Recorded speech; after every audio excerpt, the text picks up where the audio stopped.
Hyderabad metro రైలు రెండో దశ ప్రాజెక్టులో మరో ముందడుగు పడింది. తెలంగాణ ప్రభుత్వం మెట్రో రైలు దశ 2B ప్రతిపాదనను కేంద్ర ప్రభుత్వానికి సమర్పించింది. మెట్రో రైలు ఫేజ్ 2 ప్రతిపాదనతో పాటు అవసరమైన అన్ని పత్రాలు, డిపిఆర్లను ఇవాళ కేంద్ర ప్రభుత్వానికి సమర్పించారు. రెండో దశ మెట్రో ప్రాజెక్టుకు తెలంగాణ సర్కార్ పరిపాలన అనుమతులు ఇచ్చింది. మెట్రో రెండో దశ బిలో 86.1 కిలోమీటర్లు 19,579 కోట్లతో మెట్రో నిర్మాణం జరగనుంది. తెలంగాణ ప్రభుత్వం, కేంద్ర ప్రభుత్వం సంయుక్త భాగస్వామ్యంతో మెట్రో రెండో దశ నిర్మాణం జరగనుంది. రాష్ట్ర మంత్రివర్గం ఆమోదించిన ఈ ఫేజ్ 2B ప్రాజెక్టులో 3 కారిడార్లు ఉన్నాయి. అందులో RGAA నుంచి భారత్ ఫ్యూచర్ సిటీ, JBS నుంచి మేడ్చల్, JBS నుంచి షామీర్పేట ఉన్నాయి. ఇక మొత్తం 86.1 కిలోమీటర్ల పొడవును కవర్ చేసి ఈ ఫేజ్ 2B ప్రాజెక్టులో 19,579 కోట్ల పెట్టుబడి ఉంటుంది.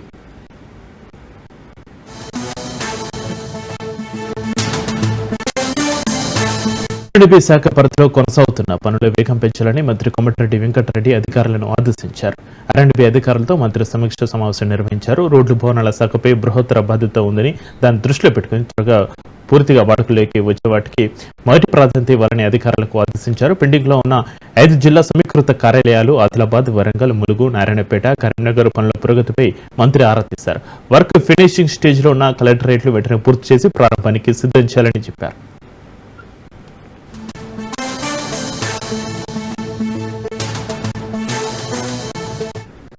ఇక ఈ నెల 27న KRMB భేటీ కానుంది. ఉదయం 11 గంటలకి జలసౌధలో సమావేశం జరగనుంది. ఉద్యోగుల ఇన్సెంటివ్స్ తో పాటు హైకోర్టు జడ్జిమెంట్ పై చర్చించే అవకాశం కనిపిస్తుంది. ఇందుకు సంబంధించి ఇప్పటికే పలువురు అధికారులకు భేటీకి హాజరు కావాలని సమాచారం అందించారు.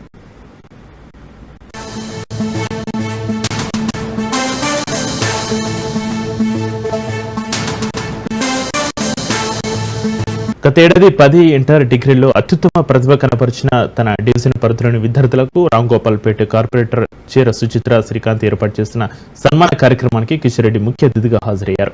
విద్యార్థులకు ప్రశంసా పత్రంతో పాటుగా నగదు బహుమతి అందించారు. ప్రతి మోడీ హయాంలో దేశంలో అక్షరాస్యత శాతం పెరిగిందన్నారు.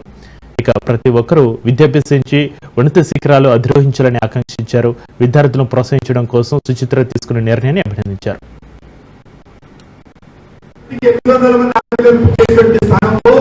నరేంద్ర మోడీ గారి చర్యల కారణంగా, ఆయన తీసుకున్నటువంటి నిర్ణయాల కారణంగా 1000 మంది మగపిల్లలుంటే ఆడపిల్లలు కూడా 1000 మంది ఈరోజు హర్యానా. ఎందుకు చెప్తా ఉన్నాంటే, అమ్మాయిలైతే గవర్నమెంట్ స్కూల్, అబ్బాయిలైతే ప్రైవేట్ స్కూల్, అబ్బాయిలైతే ఒక ట్రీట్మెంట్, అమ్మాయిలైతే ఒక ట్రీట్మెంట్, అమ్మాయిలైతే 10th క్లాస్ కాగానో ఇంటర్మీడియట్ కాగానో పెళ్లి చేసి పంపిస్తాం కదా, వాళ్ళ చదువులకు వాళ్ళు వెళ్ళేది ఓడింటి కదా, వాళ్ళు వెళ్ళేది ఐటీకి వంటనే అనేటువంటి ఆలోచన పూర్తిగా సమస్య పోవాలి. ఆలోచన తల్లిదండ్రులకు ఉండకూడదు. ఇంకొక విషయం చెప్తాం, ఈరోజు అమ్మాయిలకే మంచి ఉద్యోగాలు వస్తున్నాయి. అమ్మాయిలు ఉద్యోగంలో చేస్తే నమ్మకంతో పనిచేస్తారు, విశ్వాసంతో పనిచేస్తారు. ఇక్కడ చెప్పరాదు. అమ్మాయిలు చాలా డెడికేషన్ తో పనిచేస్తారు.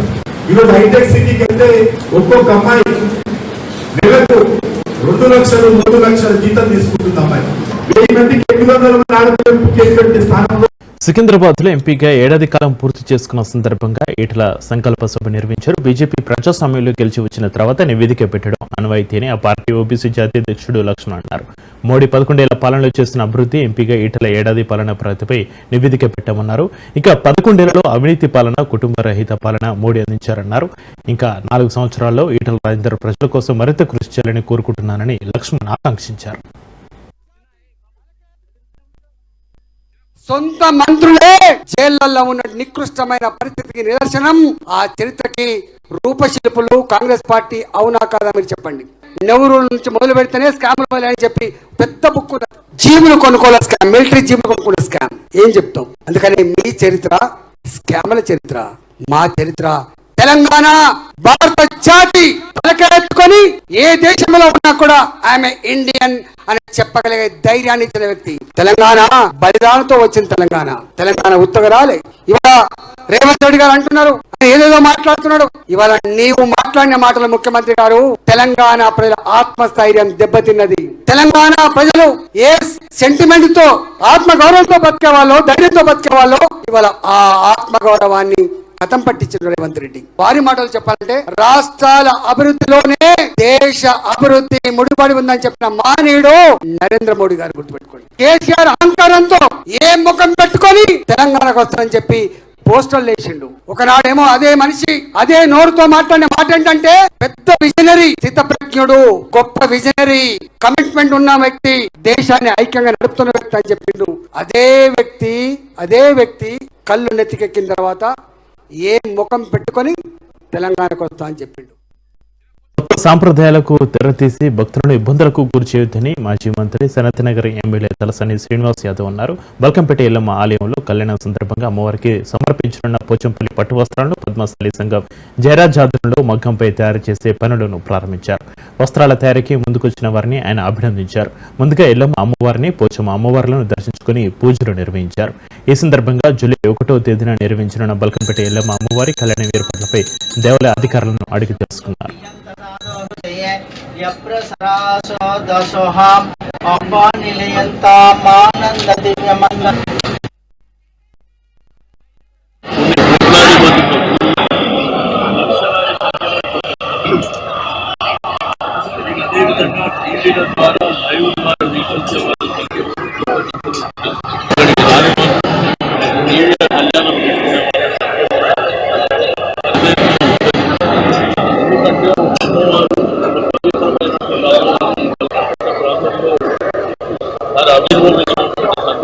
పరంపరగా దశాబ్దాల కళ్యాణ కార్యక్రమం పెరిగింది. వారంలో 3 రోజులైతే 20,000, 30,000, 40,000, 50,000 వరకు కూడా వస్తున్నటువంటి సంఖ్య. రెండవది ఆదాయం కూడా బ్రహ్మాండంగా పెరిగినటువంటి ఇంత కళ్యాణానికి మనకు ఉన్నటువంటి స్థలం ఇంతే ఉంటుంది. జనాభా పెరుగుతుంది. దానికి అన్ని ఏర్పాట్లు బ్రహ్మాండంగా జరగాలని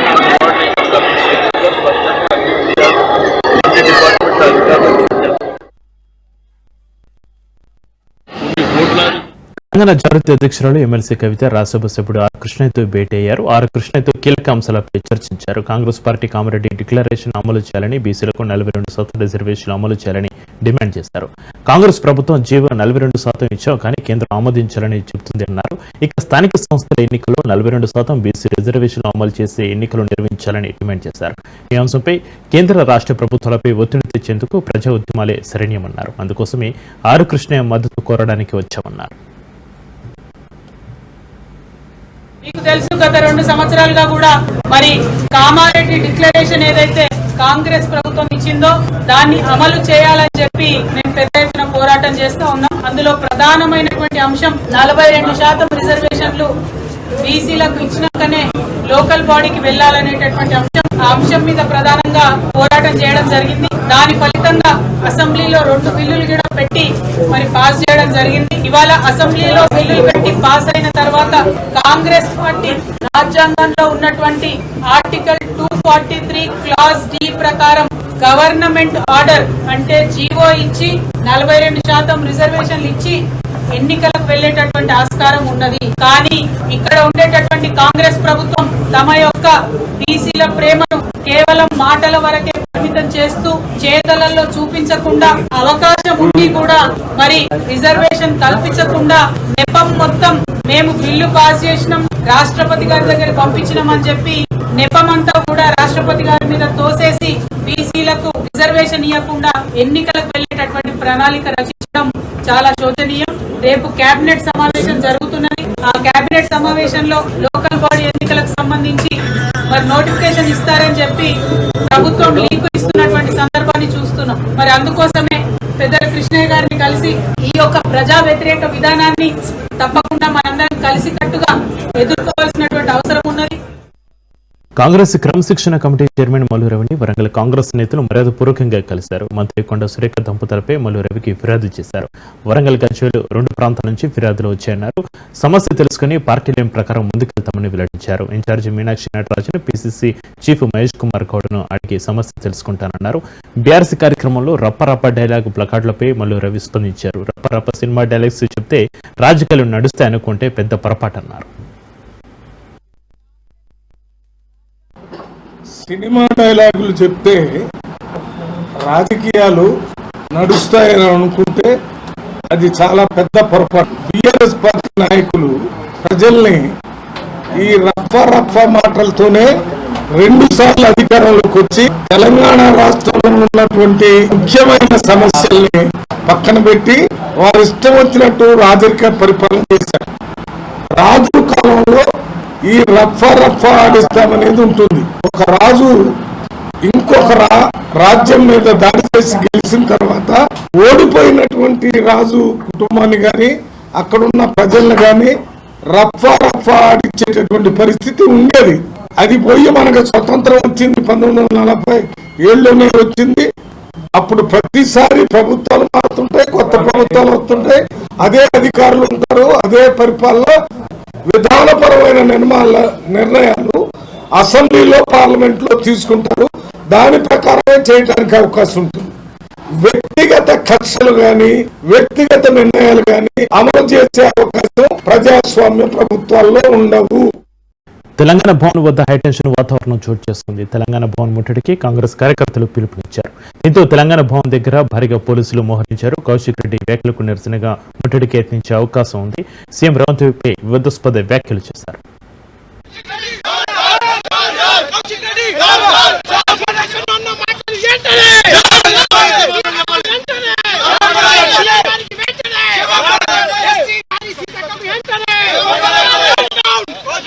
హైదరాబాద్ బేగంపేట పిఎస్ పరిధిలో జరిగిన భారీ చోరీ కేసు పోలీసులు గంటల వ్యవధిలోనే ఛేదించారు. పాటిగడ్డలోని సన్స్టీల్ దుకాణంలో 46 లక్షల చోరీకి గురైంది.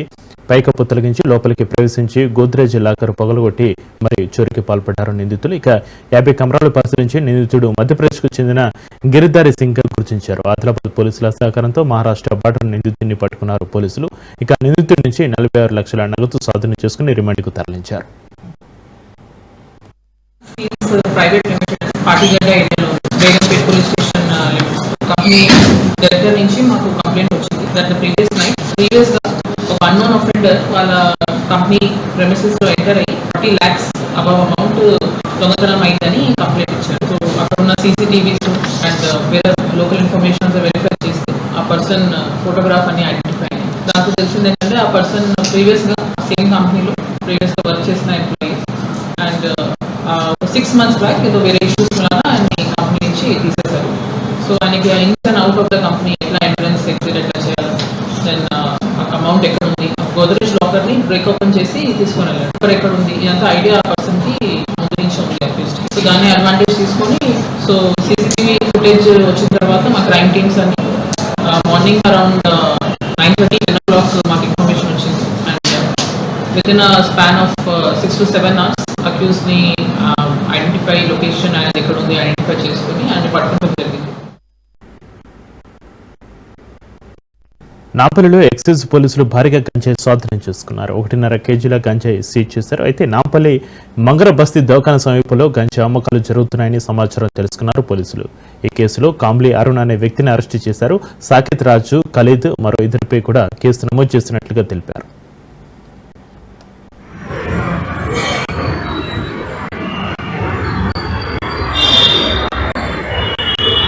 పేటలో బీజేవైఎం మోసరాంబాగ్ డివిజన్ ప్రధాన కార్యదర్శి ప్రశాంత్ పై ఎల్బీ నగర్ ఎమ్మెల్యే సుద్దిరెడ్డి అనుచరులు దాడికి పాల్పడ్డారని బాధితుడు పోలీసులకు ఫిర్యాదు చేశారు. టిఫిన్ సెంటర్ ఓపెనింగ్ బ్యానర్ ఏర్పాటు విషయంలో ఘర్షణ చోటు చేసుకుంది.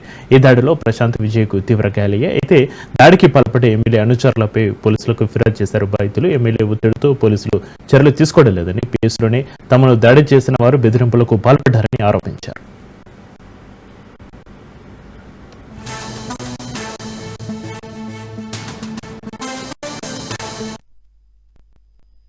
నా పేరు విజయ్. నేను ఒక దళిత అబ్బాయిని. 20 తారీఖు నైట్ 12 గంటలకి మా మీద అటాక్ జరిగింది. వినయ్ అనే ఒక వ్యక్తి మాకు కాల్ చేసి ఫ్లెక్సీ కాడ మాట్లాడదామని చెప్పి పిలిచిండు. అక్కడ మాట రెచ్చిపోయి 40 మంది మా మీద తోటి ఎట్లా పడతా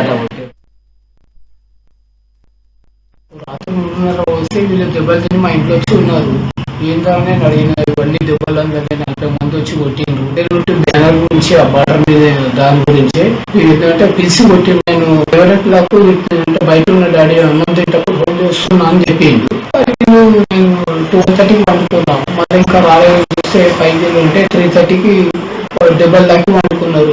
ఎవరు ఇట్లంటే 40 మంది ఇట్లా వచ్చి కొట్టిండ్రు అంటే అట్లా మన కాలుకి ఇవన్నీ మొత్తం ట్యాసర్ ఇవన్నీ మొత్తం కమిలిపోయిన ఇవన్నీ ఉన్నాయి, బ్లడ్ కాట్ అయ్యింది.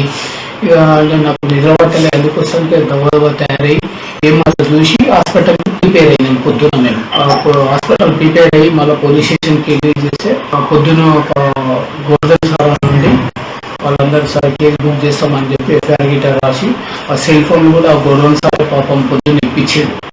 వాళ్ళ దెబ్బల్లోనే వాళ్ళ సెల్ ఫోన్ అన్ని తీసుకుంటారు, ఇచ్చేయని చెప్పి పాపం సంతకాలు పెట్టి ఫోటోలు సెల్ ఫోన్ ఇచ్చేసింది. ఇద్దరు ఉట్టి పోయి చూసి కూడా వాళ్ళను కొట్టి లోపల కూర్చుని పెట్టింది. వాళ్ళ 40 మంది ఎవరు కొట్టిండ్రు వాళ్ళని తీసుకురావాలి. అప్పుడు మాకు కాంప్రమైజ్ అయ్యాం పోలీస్ స్టేషన్. అప్పటి వరకు ఇవన్నీ దెబ్బలు తగిన నా పిల్లలకి మస్తు దెబ్బలు తాకినాయి. కఠిన చర్యలు తీసుకోవాలి. ఏసీపీ సిఏ గారు కానీ ఇన్స్పెక్టర్ కానీ కానిస్టేబుల్ గారు అందరూ కఠిన ఇంకోసారి న్యాయం చేయాలి.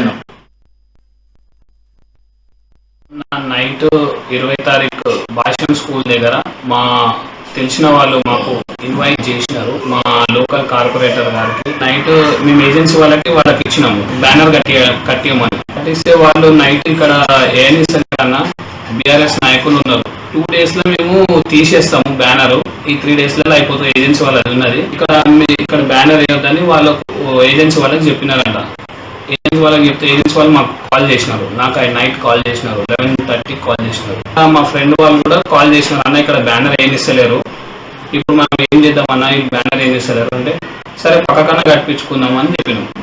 ఉల్టా మాట్లాడినారని చెప్పి గలీజ్ మాటలు తిట్టుకుంటా రెడ్డి గారి అనుచరులు ఇంకా చంద్రశేఖర్ వారి అనుచరులు వీళ్ళందరూ కలిసి నా మీద దాడి చేసినారు. 40 మంది.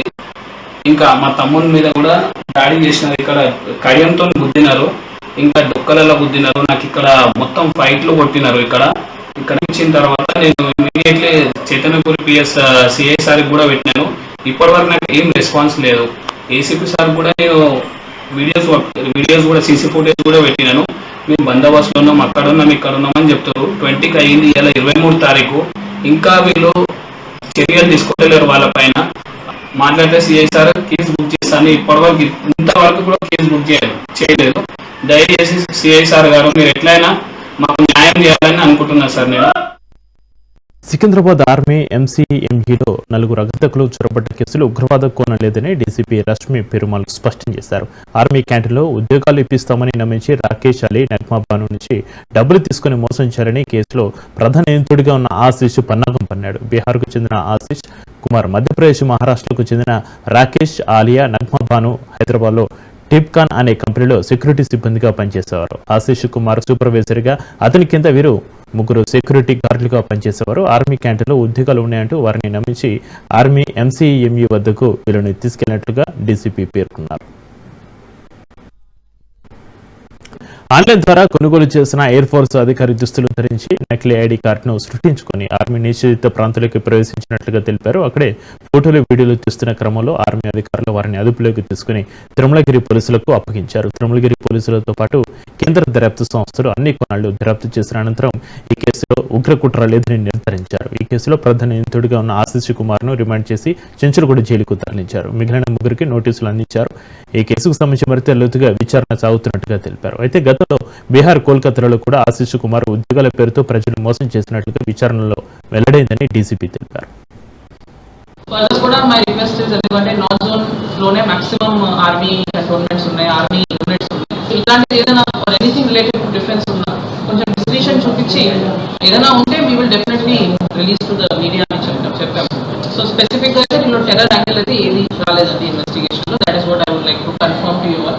There was no terror angle. అన్ని వేరే ఏజెన్సీస్ కూడా వచ్చి we have all verified in great detail this issue. Particular గా దీనిలో ఉన్నాడు ఒక మెయిన్ అక్యూజ్డ్ ఆశీష్ కుమార్ అనే పర్సన్ మెయిన్ అక్యూజ్డ్. ఆయన is a native of Bihar area native. ఆయన చాలా రోజుల నుంచి ఇక్కడ హైదరాబాద్ లో వర్క్ చేస్తున్నాడు. సెక్యూరిటీ గార్డ్ లాగా వర్క్ చేశాడు, దాని తర్వాత సూపర్వైజర్ లాగా వర్క్ చేశాడు in security agency. So through that only టిప్కాన్ అని కంపెనీకి he started working in that company. Through that company ఆయన కింద వర్క్ చేస్తే ఇప్పుడు దీంట్లో ఉన్న వేరే 2 ఉమెన్ ఉన్నారు, వాళ్ళు అండ్ ఇంకొక మేల్ పర్సన్ ఉన్నారు. 3 ఆయన కింద అక్కడ సెక్యూరిటీ ఆ కంపెనీలో ఎక్కడ వాళ్ళు వర్క్ చేస్తున్నారు టిప్కాన్ అనే కంపెనీలో employees. Fraud that basic intentions correct గా లేవు. ఆయన ఫ్రాడ్ చేయాలనే ఇంటెన్షన్ తో వాళ్ళని తీసుకుని వెళ్ళి ఆయనకి కమిషన్ వస్తుందని కదా అని ఆయన తీసుకెళ్ళి ఫేక్ ఐడి కార్డ్ మాత్రం ఆన్లైన్ నుంచి ఒక వేరే ఆఫీసర్ది, ఒక ఎయిర్ ఫోర్స్ ఆఫీసర్ లాంటి డ్రెస్ది వేసుకొని ఫేక్